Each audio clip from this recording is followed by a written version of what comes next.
balik lagi bersama saya Rista Swestika, salah satu perencana keuangan di Finansialku.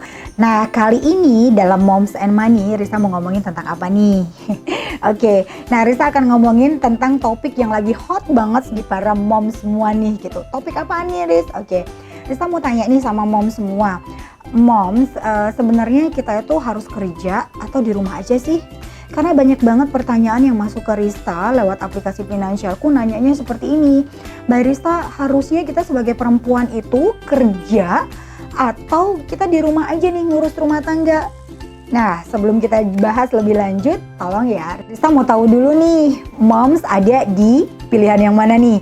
Bekerja atau di rumah aja? Yuk, klik tombol di atasnya Rista ini. Rista pengen tahu. Sebenarnya mana sih yang benar? Bekerja atau di rumah aja?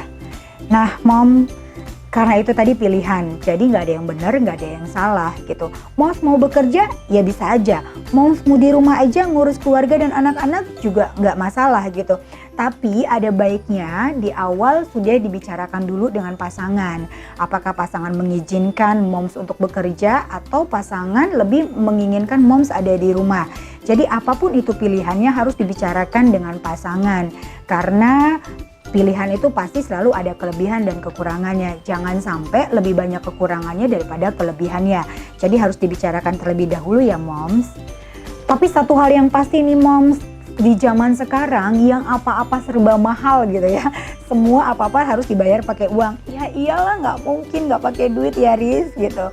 Apalagi dana pendidikan anak, dana pensiun ya. Dana pendidikan anak itu inflasinya 10-15%. Kemudian belum lagi kita mempersiapkan dana pensiun. Belum lagi kalau kita termasuk dalam generasi sandwich gitu ya. Aduh, pusing banget rasanya. Nah, kalau udah kayak gini, kita tuh harus kerja atau enggak sih gitu kan? Ya sebenarnya itu tadi pilihan lagi nih mom. Sebenarnya apapun itu, moms ini nalurinya pengen banget ya ngebantuin suami untuk mencari nafkah gitu ya, untuk menambah uang atau belanja di rumah tangga. Nah tapi ada lagi yang aduh berat banget ya, mau ninggalin anak gitu ya, mau ninggalin keluarga, kok kayaknya berat banget gitu. Tapi kebutuhan harus segera dipenuhi. Nah moms, kabar baiknya lagi, karena era digital itu sudah memasuki dunia kita, nggak perlu repot juga nih moms. Kenapa? Karena ada beberapa pekerjaan nih sih yang sebenarnya bisa mom lakukan dari rumah. Moms masih bisa mengatur keluarga, apalagi yang mau melahirkan moms bisa tenang gitu ya, bisa mengurusi baby, dan moms juga bisa merencanakan keuangan keluarga. Moms, mengatur keuangan itu dibilang gampang-gampang susah. Kalau dibilang gampang, ya enggak juga. Dibilang susah, ya enggak juga gitu ya. Tergantung kalau kita sudah mengerti bagaimana melakukan perencanaan atau mengelola income kita, itu termasuk suatu hal yang biasa buat kita. Nah, saat ini moms bisa menggunakan berbagai macam alat bantu untuk membantu merencanakan keuangan keluarga. Contohnya, moms bisa download aplikasi Finansialku.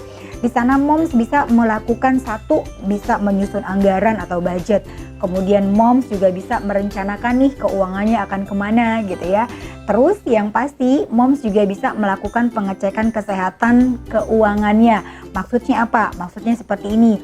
Moms bisa tahu seberapa sehat keuangannya moms. Apakah banyak hutangnya atau banyak investasinya gitu ya. Atau udah punya investasi nggak punya proteksinya. Nah semua bisa moms lakukan atau moms rencanakan dengan aplikasi Finansialku. Jangan lupa juga download aplikasi Finansialku di Google Play Store. Moms, tadi kan Rista udah bilang bahwa aplikasi Finansialku bisa melakukan yang namanya financial check up. Yuk Rista buat simulasinya, moms nanti bisa lihat ya. Setelah moms tadi udah download aplikasi Finansialku di Google Play Store, di situ masuk nanti ada menu namanya Financial Health Check Up gitu ya. Di situ ada gaji. Contoh kalau misalnya moms bekerja gitu ya, punya pendapatan fix atau pasti. Tulis aja, Rista contohin 10 juta ya moms. Kemudian ada bunga atau hasil investasi. Contohnya moms ada reksadana, deposito, dan selain sebagainya. Masukin aja, Rista masukin contohnya 5 juta ya moms. Kemudian ada pendapatan pasif atau bisnis. Contoh moms punya bisnis nih atau sewa menyewa gitu ya, atau kos-kosan, sewa kos-kosan misalnya. Taruhlah dapatnya misalnya 4 juta deh tiap bulan gitu. Wah, banyak banget nih ya gitu. Kemudian ada pendapatan lainnya. Pendapatan lainnya ini seperti ini nih moms. Moms punya pekerjaan lain di samping dari fixed income tadi, contoh freelancer apa gitu ya, mengerjakan atau konten gitu ya, taruh aja di sini misalnya 1 juta. Oke, itu. Nah, kemudian pengeluaran bulanan. Ada nggak nih Moms bayar pajak-pajak itu kan sebenarnya tahunan ya Moms gitu. Atau kalau misalnya kita pekerjaannya fixed income, biasanya pajaknya sudah dipotong dari kantor. Tapi kalau kita freelancer, biasanya kan pajaknya kita potong sendiri ya. Kita harus perhitungkan sendiri. Nah, pajaknya ini kita siapkan aja misalnya 500.000 gitu ya. Kita siapin aja 500.000 per bulan kita siapin gitu. Nah, kemudian sedekah atau donasi. Nah, sedekah atau donasi juga harus direncanakan Moms. Kenapa?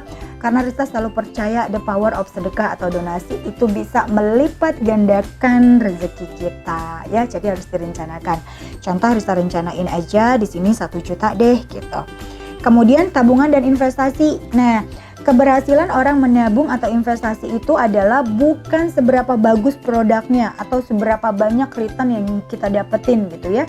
Tapi keberhasilan itu karena kita rutin menabungnya atau kita rutin investasinya. Jangan sekarang nabungnya 5 juta, 5 bulan kemudian kita baru nabung lagi. Jangan kayak gitu ya Moms, tapi harus direncanakan rutin per bulannya. Kita masukin aja, contohnya Rista mau 2 juta aja deh tiap bulannya. Kemudian ada nggak nih cicilan dan hutangnya?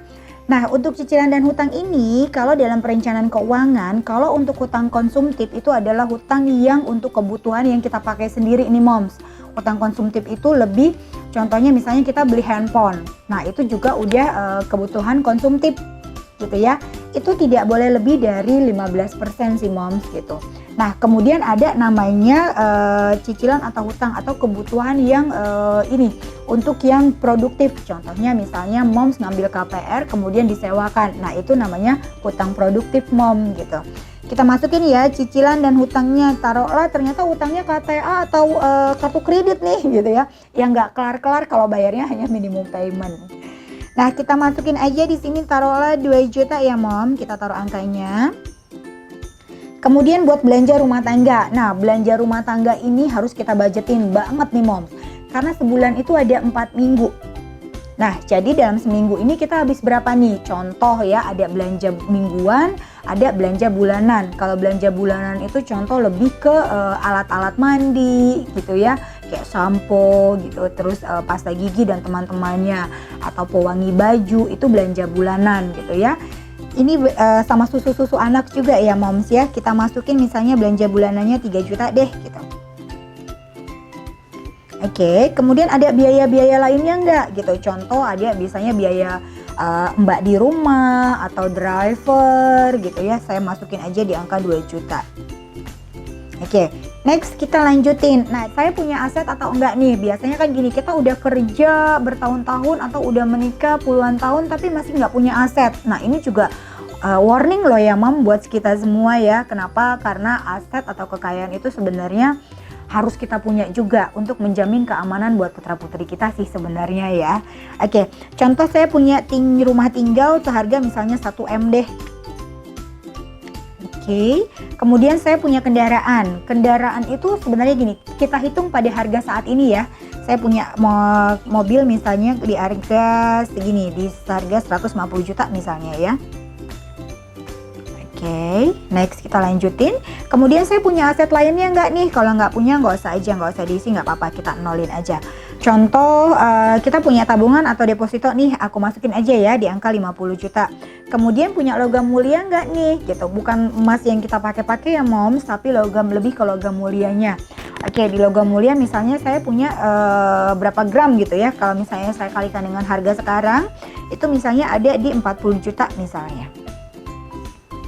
Kemudian saya punya reksadana saham dan lain-lain gitu. Taruh deh ada misalnya ada di angka 20 juta gitu. Wow, banyak banget ya Moms gitu. Nah, terus punya utang kartu kredit nggak nih? Sisanya berapa? Contoh sisanya tinggal 25 juta lagi. Nah, kemudian kredit kendaraan. Kredit kendaraan saya misalnya sisanya 15 juta. Kemudian KPR rumah gitu ya. KPR rumah contoh sisanya tinggal 250 juta deh gitu. Nah, utang lainnya nggak ada, kita lanjutin ya Mom.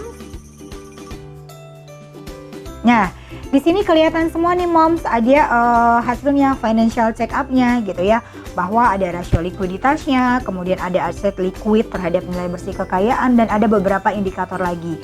Nah, di situ baru kelihatan apakah keuangan kita sehat atau enggak dari hasil financial check up tadi. Nah, moms lakukan itu. Kalau misalnya nanti masih bingung juga, moms bisa pakai fitur tanya jawab, bisa langsung tanya jawab dengan Rista ya. Nah, tadi kan kita udah berbicara mengenai bagaimana sih caranya melakukan financial check up. Nah, sekarang Rista mau sharing mengenai pekerjaan apa aja sih yang bisa moms lakukan kalau moms mau stay di rumah. Tapi kenapa tadi kok harus financial check up dulu? Yaitu tadi yang bisa menentukan apakah moms nanti akan bekerja lagi atau mau di rumah aja. Oke, dari hasil financial check up itu nanti akan ketahuan ya. Moms akan bisa memutuskan moms mau bekerja atau ada di rumah aja. Nah moms, waktunya Rista untuk sharing mengenai pekerjaan apa aja sih yang bisa moms lakukan dari rumah. Dan kebetulan, bukan kebetulan juga sih moms gitu, bahwa pekerjaan yang bisa dilakukan dari rumah ini bisnisnya benar-benar bisa menguntungkan asal dilakukan perencanaan. Harus bedakan mana keuangan pribadi dan mana keuangan bisnis. Yang pertama, reseller. Nah, buat para moms udah sering banget dong dengar kata-kata reseller. Oke, reseller ini adalah sistem penjualan itu dengan modalnya kecil. Jadi moms ambil barang dari supplier, kemudian moms jual dengan harga konsumen atau dengan harga pasaran.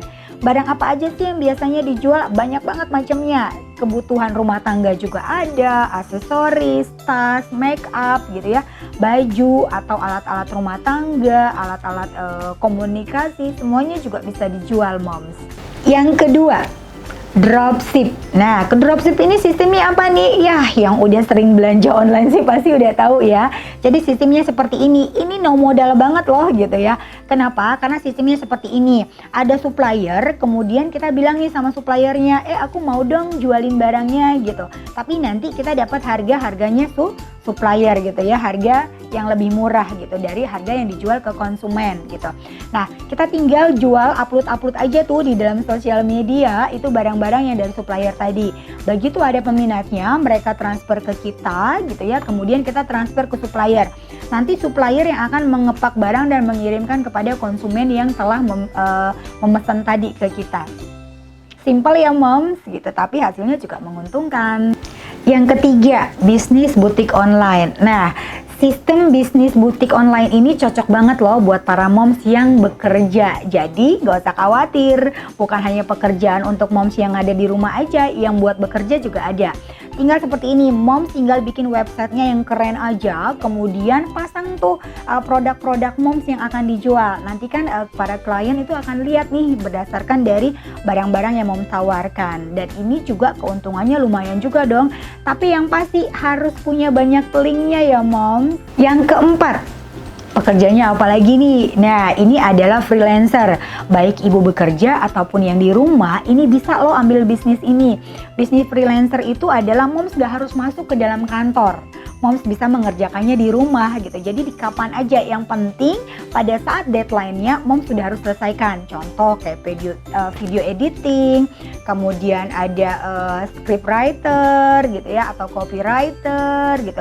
Pokoknya banyak banget yang bisa moms lakukan secara freelancer, dan ini juga sangat menguntungkan karena waktu kerjanya juga fleksibel. Yang kelima, pekerjaan apa lagi nih yang bisa dilakukan baik moms bekerja ataupun moms yang ada di rumah. Nah, yang kelima ini yang namanya trading. Udah sering dengar belum moms trading? Pasti udah sering dengar dong, tradingnya trading saham, forex, seperti itu ya gitu. Nah, sebenarnya bisnis ini juga sangat menguntungkan sih moms, walaupun resikonya juga sangat tinggi. Nah, untuk itu moms juga harus hati-hati ya, harus lihat platformnya sudah terdaftar di OJK atau belum. Kalau belum kayaknya jangan dulu deh ya moms gitu. Nah, yang lainnya lagi moms harus pelajari dulu, karena ini bisnis yang satu ini yang bisa moms kerjakan dan bisa menguntungkan keuangan yang lumayan tingginya, tapi resikonya juga besar. Moms harus pelajari juga nih, apa sih itu trading forex, apa itu trading saham.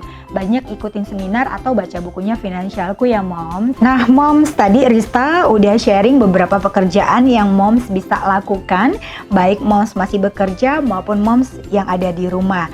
Nah, kalau bisnisnya sudah dijalankan, jangan lupa harus dibedakan mana keuangan keluarga, mana keuangan pribadi, dan mana keuangan bisnis.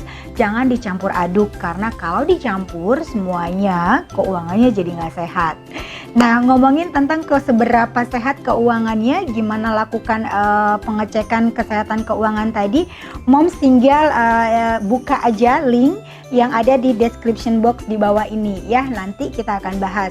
Nah, kalau masih bingung juga, jangan lupa tungguin video dari Moms and Money berikutnya. Risa akan sharing bagaimana merencanakan keuangan keluarga. Nah, jangan lupa juga untuk subscribe dan like video ini. Satu kata Moms, keluarga yang sejahtera itu berawal dari ibu yang bijak. See you!